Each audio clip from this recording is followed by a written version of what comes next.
দর্শক স্বাগত জানাচ্ছি আজকের পত্রিকার ফেসবুক লাইভে। সাথে আছি আমি সারোয়ার সেতু। এই মুহূর্তে অবস্থান করছি মিরপুর শেরেবাংলা জাতীয় ক্রিকেট স্টেডিয়ামে, যেখানে অস্ট্রেলিয়ার বিপক্ষে দ্বিতীয় ওয়ানডেতে মাঠে লড়াই করছে টিম টাইগার্স। আপনারা ইতিমধ্যেই জেনে গেছেন অস্ট্রেলিয়ার ব্যাটারদের আজ রীতিমতো নাস্তানাবুদ করে ছেড়েছে বাংলাদেশি ব্যাটাররা। বিশেষ করে বললে তাসকিন আহমেদ এবং মুস্তাফিজুর রহমানের তাণ্ডবে প্রথম 3 ওভারেই কিন্তু অস্ট্রেলিয়াকে এক ধরনের একটা ঝটকা দিয়েছে বাংলাদেশ, এক ধরনের একটা লজ্জায় ফেলেছে। 0 রানে 3 উইকেট হারিয়ে ফেলেছে অস্ট্রেলিয়া, যেটা অস্ট্রেলিয়ার ক্রিকেট ইতিহাসে কখনোই ঘটেনি। এর আগে অস্ট্রেলিয়ার সবশেষ যখন 3 উইকেট পড়েছিল দ্রুততম সময়ের মধ্যে, তখনও কিন্তু অস্ট্রেলিয়ার 5 রান অন্ততপক্ষে করেছিল। তবে 0 রানে রানের খাতা খোলার আগেই মাইটি অস্ট্রেলিয়ার তিনজন ব্যাটার প্যাভিলিয়নে ফিরে গেছেন। এমন দৃশ্য ইতিহাসে কখনোই দেখা যায়নি। বাংলাদেশের অবশ্য এমন একটা ইতিহাস আছে, এমন এক্সপিরিয়েন্স হয়েছিল, সেটাও কোনো একটা বিশ্বকাপে, বিশেষ করে 2003 বিশ্বকাপে শ্রীলঙ্কার বিপক্ষে চামিন্দা ভাসের সেই প্রথম ওভারটার কথা নিশ্চয়ই ক্রিকেট প্রেমীদের স্মৃতিতে এখনো টাটকা থাকার কথা, যেখানে কিনা বাংলাদেশ প্রথম 3 বলেই 3টি উইকেট হারিয়েছিল। এরপরে সেই ওভারে কিন্তু আমাদের 4টে উইকেট হারিয়েছে। তবে এছাড়াও এ ধরনের ঘটনা কিন্তু এর আগেও ঘটেছে। পাকিস্তান এর আগে এই ঘটনা 2বার ঘটিয়েছে, তাদেরও 0 রানে 3 উইকেট যাওয়ার ইতিহাস রয়েছে এবং সেটি তারা 2বার করেছে। তবে মাইটি অস্ট্রেলিয়া, যে অস্ট্রেলিয়া কিনা 6 বারের বিশ্ব চ্যাম্পিয়ন, যে অস্ট্রেলিয়া কিনা টি-20 2বারের বিশ্ব চ্যাম্পিয়ন, যে অস্ট্রেলিয়া কিনা টেস্ট চ্যাম্পিয়নশিপের 2বারের চ্যাম্পিয়ন, মানে যাদের ক্যাবিনেটে সব ধরনের ট্রফি শোভা পায়, যেই অস্ট্রেলিয়া সারা বিশ্ব ক্রিকেটকে ডমিনেট করে, যেই অস্ট্রেলিয়ার নাম শুনলে একসময় ব্যাটারদের কিংবা বোলারদের মনে কাঁপন ধরে যেত, সেই অস্ট্রেলিয়াকে রীতিমতো মাটিতে নামিয়ে এনেছেন বাংলাদেশেরই তাসকিন আহমেদ, মুস্তাফিজুর রহমান, মেহেদী হাসান মিরাজরা।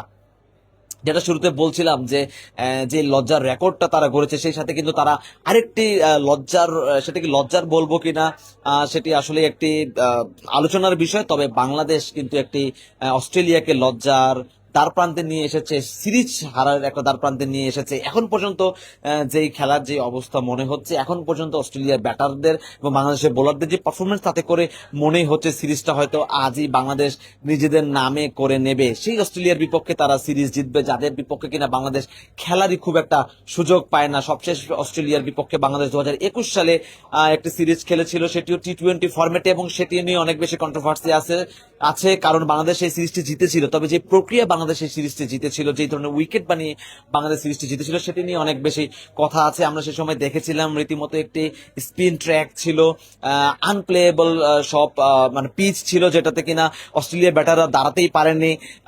বাংলাদেশের বিপক্ষে তারা 4-1 সিরিজ হেরে কিন্তু সেবার 2021 টি-20 বিশ্বকাপ খেলতে গিয়েছিল সংযুক্ত আরব আমিরাতে, এবং মজার বিষয় সেই বিশ্বকাপটা কিন্তু অস্ট্রেলিয়া জিতেছিল।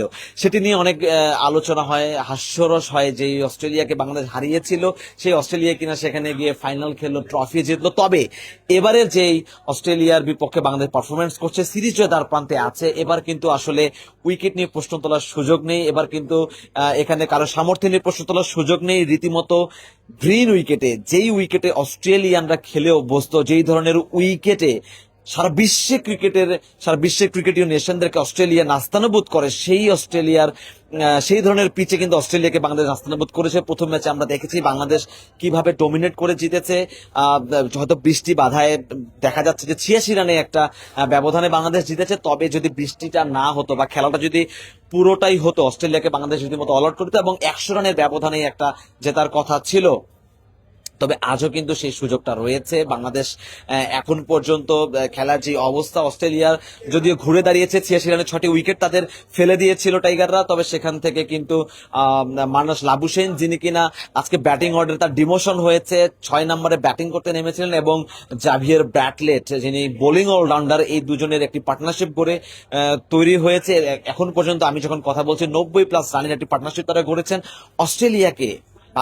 অস্ট্রেলিয়াকে তারা কিন্তু ট্র্যাকে ফেরানোর চেষ্টা করছেন, অস্ট্রেলিয়াকে তারা রানে ফেরানোর চেষ্টা করছেন, এবং যেই ধরনের উইকেট বাংলাদেশের খেলা হচ্ছে, সেই ধরনের উইকেটে কিন্তু 250 রান যদি অস্ট্রেলিয়া কোনো মতো করতে পারে, সেটাও কিন্তু বাংলাদেশের জন্য একটি চ্যালেঞ্জিং স্কোর হলেও হতে পারে। যদিও গত ম্যাচে আমরা দেখেছি বাংলাদেশের ব্যাটসম্যানরা দুর্দান্ত ব্যাটিং করেছেন।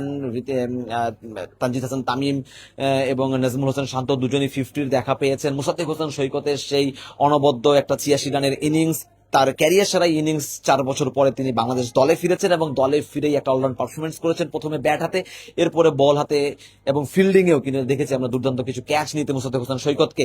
তো বাংলাদেশ কিন্তু ডমিনেট করে জিতেছে। আজও বাংলাদেশ নিশ্চয়ই চাইবে যে তৃতীয় ওয়ানডের আগেই এক ধরনের একটা সিরিজটা নিজেদের করে নিতে। সেই সাথে গতকাল আমরা শুনছিলাম যে দ্বিতীয় ওয়ানডের আগে গত বুধবার রাতে কিন্তু মিচেল মার্শ, অস্ট্রেলিয়ার নিয়মিত অধিনায়ক এবং নিয়মিত ওপেনারকে অস্ট্রেলিয়া রীতিমতো উড়িয়ে নিয়ে এসেছিল। একটা ধারণা ছিল যে মিচেল মার্শ হয়তো খেলতে নামবেন, হয়তো তিনি যে সিরিজ বাঁচানোর ম্যাচটাতে অস্ট্রেলিয়ার হাল ধরবেন, তবে এমনটা হয়নি। দীর্ঘ একটি জার্নি করে এসেছেন তিনি, তাকে অস্ট্রেলিয়া টিম ম্যানেজমেন্ট মনে করেছে মাঠে না খেলিয়ে তাকে প্রপার রেস্ট দেওয়াটা উচিত, কারণ এরপর টি-20 সিরিজও রয়েছে এই সিরিজের পরে। তবে অস্ট্রেলিয়া বোধহয় একটু আফসোস করতেই পারে, মিচেল মার্শকে যদি তারা খেলাতো। আজ যে লজ্জার রেকর্ডে তারা পড়েছে, আজ যেই একটা ব্যাটিং বিপর্যয়ে তারা পড়ছে, সেটি থেকে হয়তো মুক্তি মিলতো, হয়তো এতটা খারাপ অবস্থা তাদের না হলেও হতে পারতো। তবে এখন আফসোস করে আসলে কোনো লাভ নেই। এবং আমরা দেখছিলাম যে যখন কিনা মুস্তাফিজ তাসকিনটা তাণ্ডব চালাচ্ছিলেন বোলিং ক্রিজে, তখন আমরা মিচেল মার্শকে দেখেছিলাম একাডেমি মাঠে তিনি অনুশীলন করছিলেন, বড় বড় ছয় মারছিলেন রীতিমতো। তিনি একাডেমি মাঠ থেকে বলগুলো মেরে মিডিয়া সেন্টারের সামনে কিন্তু বলগুলো চলে আসছিল, আমরা এই দৃশ্য দেখেছি। অর্থাৎ তিনি কিন্তু প্রিপারেশন নিচ্ছেন, হয়তো তৃতীয় ওয়ানডেতেই তিনি ফিরবেন। এবং আজ যদি বাংলাদেশ সিরিজটা নিশ্চিত করে ফেলে, তখন কিন্তু অস্ট্রেলিয়ার সামনে থাকবে হোয়াইট ওয়াশ এড়ানোর মিশন। বাংলাদেশের বিপক্ষে অস্ট্রেলিয়া হোয়াইট ওয়াশ হবে, এটা ভাবতেও তো ভালো লাগে দর্শক হিসেবে, সংবাদকর্মী হিসেবে, কিংবা বাংলাদেশ হিসেবে এটা ভাবতেও ভালো লাগে। বাংলাদেশ নিশ্চয়ই চাইবে এ ধরনের কোনো একটা কীর্তি গড়তে। এবং এখন পর্যন্ত এখন মিরপুরের যে আপডেট, সেই আপডেট অনুযায়ী বাংলাদেশ এখনো ফিল্ডিং করছে, এখনো ইনিংসের বেশ কিছু সময় বাকি আছে, প্রায় 14-15 ওভার বাকি আছে। এবং এরপরে কিন্তু অস্ট্রেলিয়া আসলে কত রান টার্গেট দেয় সেটার উপরে ডিপেন্ড করছে বাংলাদেশ তাদের ব্যাটিংটা আসলে কেমন করবে, সেটার উপর বাংলাদেশ আসলে কত ব্যবধানে জিতবে, নাকি বাংলাদেশ আসলে এই ম্যাচটা কষ্ট করে জিতবে, নাকি বাংলাদেশ ম্যাচটি হারবে, সেটি অবশ্য টার্গেটের উপরে ডিপেন্ড করবে। তবে এই বাংলাদেশ, যে বাংলাদেশ কিনা সবশেষ 3টে ওয়ানডে সিরিজ বা ঘরের মাঠে জিতেছে, এবং বাংলাদেশকে নিয়ে একটা কন্ট্রোভার্সি হচ্ছিল, একটা আলোচনা হচ্ছিল 2027 বিশ্বকাপে আসলে বাংলাদেশ সরাসরি কোয়ালিফাই করতে পারবে কিনা, এমন একটা শঙ্কা ছিল। এবং বাংলাদেশের সামনে এমন একটা অবস্থা ছিল যে বাংলাদেশকে প্রতিটা ম্যাচ জিততে হবে, প্রতিটা ম্যাচই তাদের জন্য বাঁচা মরা যদি 2027 বিশ্বকাপে কোয়ালিফাই করতে চায়। সেই জায়গা থেকে কিন্তু বাংলাদেশ ঘুরে দাঁড়িয়েছে। প্রথমে পাকিস্তানকে তারা সিরিজ হারিয়েছে ওয়ানডেতে, এরপর নিউজিল্যান্ডকে তারা সিরিজ হারিয়েছে, এবং অস্ট্রেলিয়াকে হারানোর একটা দ্বার প্রান্তে রয়েছে। এবং সেই সাথে একটি সুখবর দিয়ে রাখি, বাংলাদেশ যদি আজ অস্ট্রেলিয়াকে হারাতে পারে, তাহলে কিন্তু বাংলাদেশের 2027 বিশ্বকাপের মিশনে বাংলাদেশ থাকছে, এবং বাংলাদেশকে আর কোনো কিছু চিন্তা করতে হবে না বিশ্বকাপে সরাসরি কোয়ালিফাই করতে পারবেন কিনা, সেই ধরনের চিন্তা ভাবনা কিন্তু বাংলাদেশকে করতে হবে কিনা। বাংলাদেশ আজ ম্যাচটা জিতলেই তারা বিশ্বকাপের জন্য কোয়ালিফাই করবে। এবং বাংলাদেশ যে বিশ্বকাপে খেলতে চায়, বাংলাদেশ যে বিশ্বকাপে ভালো কিছু করতে চায়, সেটার কিন্তু একটি বার্তা দেয় এই ধরনের উইকেটটা। এই অস্ট্রেলিয়ায় কিন্তু কিছুদিন আগেও পাকিস্তানের বিপক্ষে খেলে এসেছে তাদের মাঠে, এবং সেখানে তারা সিরিজ হেরেছে। তবে তারা যেই প্রক্রিয়ায় সিরিজ হেরেছে, পাকিস্তান যে প্রক্রিয়ায় তাদেরকে সিরিজ হারিয়েছে, সেটি নিয়ে কিন্তু খুব পাকিস্তানিরাও সমালোচনা করছেন। এবং আমরা দেখছিলাম যে পাকিস্তানের সাবেক তারকা ক্রিকেটার থেকে শুরু করে যারা অ্যানালিস্ট রয়েছেন, তারাও কিন্তু বলছেন যে আসলে অস্ট্রেলিয়ার বিপক্ষে হয়তো পাকিস্তান সিরিজটা জিতেছে, তবে যে প্রক্রিয়ায় জিতলো, এটা করে কি তাদের 2027 বিশ্বকাপের প্রিপারেশনটা হলো? কারণ 2027 বিশ্বকাপটা হবে দক্ষিণ আফ্রিকা, এবং দক্ষিণ আফ্রিকার উইকেট কেমন হয়, সেখানে কেমন বাউন্স থাকে, সেখানে কেমন ঘাস থাকে, সেটা কিন্তু সবারই জানা।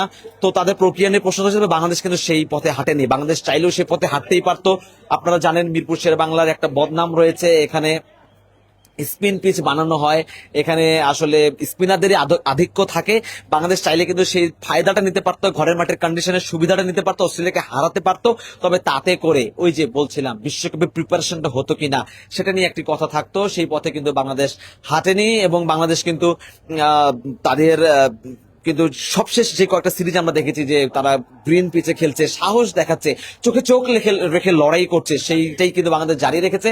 এবং বাংলাদেশের এই যে একটা টেন্ডেন্সি সবুজ পিচে খেলার, একটা স্পোর্টিং উইকেটে খেলার, ব্যাটারদেরকে পর্যাপ্ত সুযোগ দেওয়ার, বোলারদেরকে পর্যাপ্ত সুযোগ দেওয়ার, সেটা কিন্তু বাংলাদেশ করেছে। এবং বাংলাদেশ এটি করাটাই কিন্তু স্বাভাবিক। বাংলাদেশের এই মুহূর্তে যে বোলিং লাইন আপ, যে পেস ডিপার্টমেন্ট রয়েছে, সেটি কিন্তু one of the finest pace department of the world. মানে এই বর্তমান সময়ের যতগুলো পেস ডিপার্টমেন্ট রয়েছে, যতগুলো দেশের, তাদের মধ্যে কিন্তু বাংলাদেশের পেস ডিপার্টমেন্ট আপনি টপ 3-4টার মধ্যে আপনার রাখতেই হবে। মাইটি অস্ট্রেলিয়ার বিপক্ষে তারা যেভাবে পারফরমেন্স করছে, তারা পাকিস্তানের বিপক্ষে নিউজিল্যান্ডকে যেভাবে নাস্তানাবুদ করেছে পেস দিয়ে, গতি দিয়ে, সেটি কিন্তু অবিশ্বাস্য।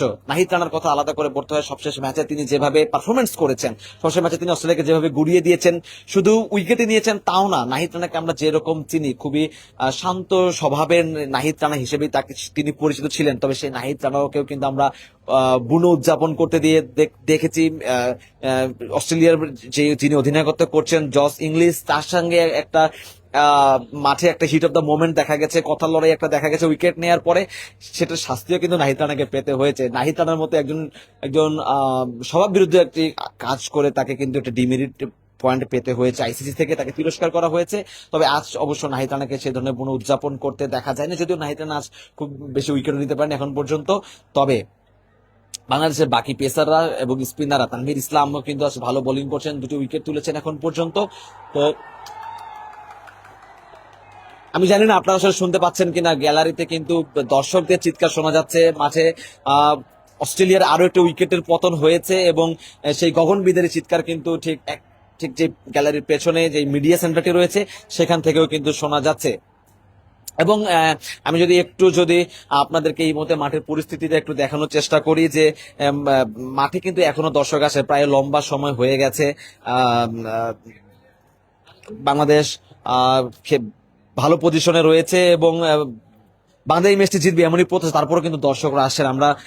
আমি যদি একটু দেখানোর চেষ্টা করি যে এখনো কিন্তু নারী দর্শকদের কিন্তু উপস্থিতি এবার চোখে পড়ার মতো। কাল প্রথম ম্যাচেও আমরা দেখেছি যে নারী দর্শকদের উপস্থিতি ছিল এবং তারা বেশ ভালো পরিমাণেই ছিলেন, মাঠে আসছেন। আজও কিন্তু তার ব্যতিক্রম নয়, নারীরা আসছেন, পুরুষ সবাই খেলা দেখতে আসছেন। বাংলাদেশের জয় সবাই দেখতে চায়, এমনটাই হয় যে যখন কোনো দল ভালো খেলে, যখন কোনো দল ফর্মে থাকে, তখন সেই দলের সেই দেশের দর্শকরাও কিন্তু খেলাটা উপভোগ করতে মাঠে বসে সেটা কিন্তু করতে চান। এর আগে ক্রিকেট নিয়ে অনেক কথা হচ্ছিল যে বাংলাদেশের ক্রিকেট থেকে দর্শকরা মুখ ফিরিয়ে নিয়েছেন, দর্শকরা আসতে চান না, ক্রিকেটারদের পারফরমেন্স সে সময় খারাপ ছিল, বাংলাদেশের একটি খারাপ সময়ের মধ্যে দিয়ে বাংলাদেশ যাচ্ছিল। তবে এখন যদি বলি, সবশেষ কয়েকটি সিরিজে কিন্তু বাংলাদেশ বেশ ভালো ক্রিকেট খেলেছে। সবশেষ কয়েকটি সিরিজে বাংলাদেশ যে পারফরমেন্স করেছে সেই পারফরমেন্স কিন্তু বেশ আশা জাগা নিয়ে, এবং বাংলাদেশের যেই সিরিজ জয়ের যেই যেই যেই যেই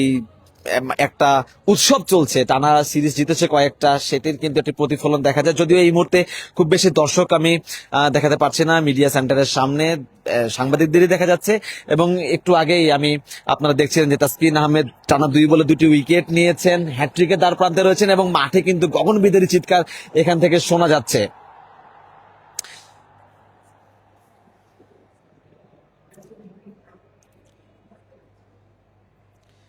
হ্যাটট্রিকটা হলো না তাসকিন আহমেদ কিন্তু যেটা বলছিলাম যে হ্যাটট্রিকের একটি দ্বার প্রান্তে ছিলেন, তবে হ্যাটট্রিক হয়নি। তবে 2 বলে 2টি উইকেট তাসকিন সংগ্রহ করেছেন।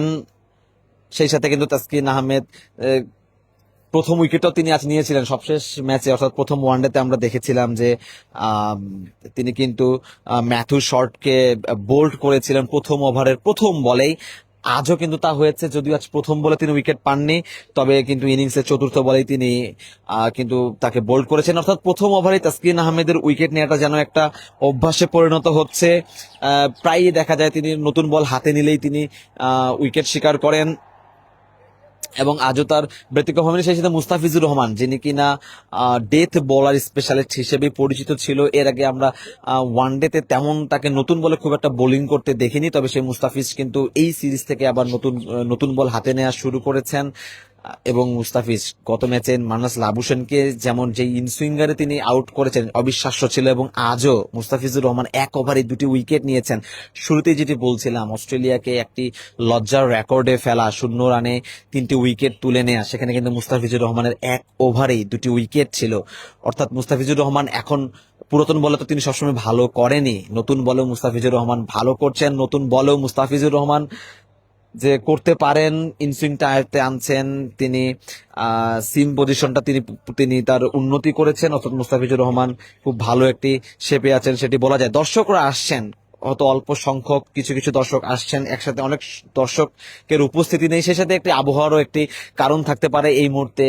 কিন্তু ঢাকাতে কিন্তু অনেক বেশি গরম পড়েছে, গ্রীষ্মকাল, রোদের তাপমাত্রাটা অনেক বেশি থাকে। এক্ষেত্রে দর্শকরা হয়তো বিকেলের দিকে মাঠে আসতে একটু স্বাচ্ছন্দ্য বোধ করেন। সে সাথে আর ছুটির দিনও নয়, নর্মালি ছুটির দিনে দেখা যায় দর্শকদের আধিক্য থাকে, মাঠে দর্শকরা আসেন, সেটি দেখা যায়। তবে ছুটির দিন না হওয়া একটা কারণ হতে পারে যে মাঠে দর্শকের আধিক্য বা যেই হারে আসলে দর্শক আসার কথা সেইভাবে আসছে না। তবে দর্শক আসেন, মাঠে বেশ ভালো পরিমাণে দর্শক রয়েছে, তারা খেলা দেখতে আসেন। এবং আমি যখন কথা বলছি তখন কিন্তু মিরপুরে, আমি রোদের কথা বলছিলাম, মিরপুরে কিন্তু একটি বৃষ্টির সম্ভাবনা দেখা দিয়েছে, গুড়ি গুড়ি বৃষ্টি পড়ছে। হয়তো খেলাটা আপাতত স্থগিত থাকবে বৃষ্টির কারণে। আম, আহ, টানা বৃষ্টির সম্ভাবনা আছে এবং আকাশও কিন্তু মেঘলা দেখা যায় মিরপুরের। আম, সেই সেখান থেকে হয়তো একটা ভারী বর্ষণ হতে পারে। তবে যদি বৃষ্টি থেমে যায় বা ভারী বর্ষণ হয়, মিরপুর শেরেবাংলার ড্রেনেজ কিন্তু উন্নত মানের, এখানকার ড্রেনেজ সিস্টেম কিন্তু পৃথিবীরই one of the best drainage system. আপনারা ইতোমধ্যেই জানেন, এর আগেও আমরা দেখেছি সবশেষ সিরিজে কিন্তু বৃষ্টির আধিক্য ছিল পাকিস্তানের বিপক্ষে টেস্ট সিরিজে, এবং খুব দ্রুত সময়ের মধ্যে কিন্তু পিচ মাঠ রেডি করে ফেলা হয়। আধা ঘন্টা 40 মিনিট, সর্বোচ্চ 1 ঘন্টার মধ্যে কিন্তু মাঠ খেলার উপযুক্ত করে তৈরি করা হয় এখানে। সো বৃষ্টি আসলেও হয়তো ওভার কাটিং বা ওভার কাটার যেই সম্ভাবনাটা থাকে সেটি হয়তো থাকবে না। তবে গ্রীষ্মের যেই বৃষ্টি সেটি কিন্তু একটি স্বস্তি দেবে জনমনে, সেটি কিন্তু একটা বলা যায়। হয়তো ক্রিকেট মাঠের খেলাটা বন্ধ থাকবে, তবে মাঠে যারা খেলা কাভার করতে এসেছেন বা যে দর্শকরা এসেছেন তারা কিন্তু গরমে অতিষ্ঠ হয়ে গেছেন, তাদের হয়তো একটু স্বস্তি দেবে এই বৃষ্টিটা। তো যেটা বলছিলাম যে এখন পর্যন্ত কিন্তু আহ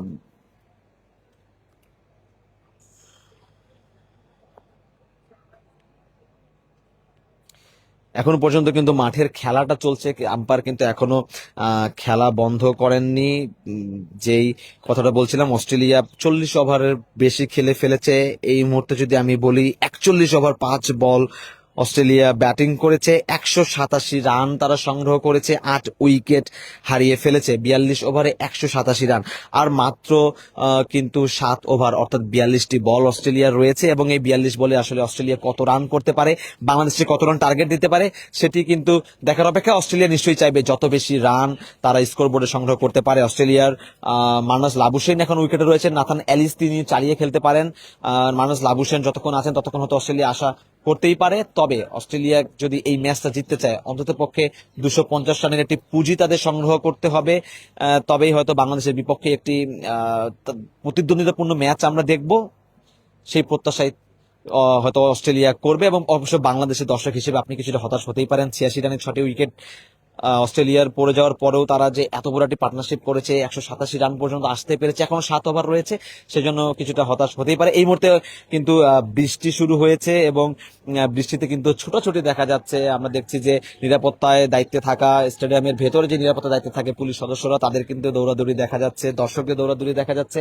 এক ধরনের একটা ব্যস্ততা শুরু হয়ে গেছে মিরপুরে কিন্তু বৃষ্টির কারণে। তো দর্শক, আজকের পত্রিকার সঙ্গেই থাকুন। মিরপুর থেকে এর পরের সবশেষ সব আপডেট নিয়ে আবার আমরা আপনাদের সামনে হাজির হব।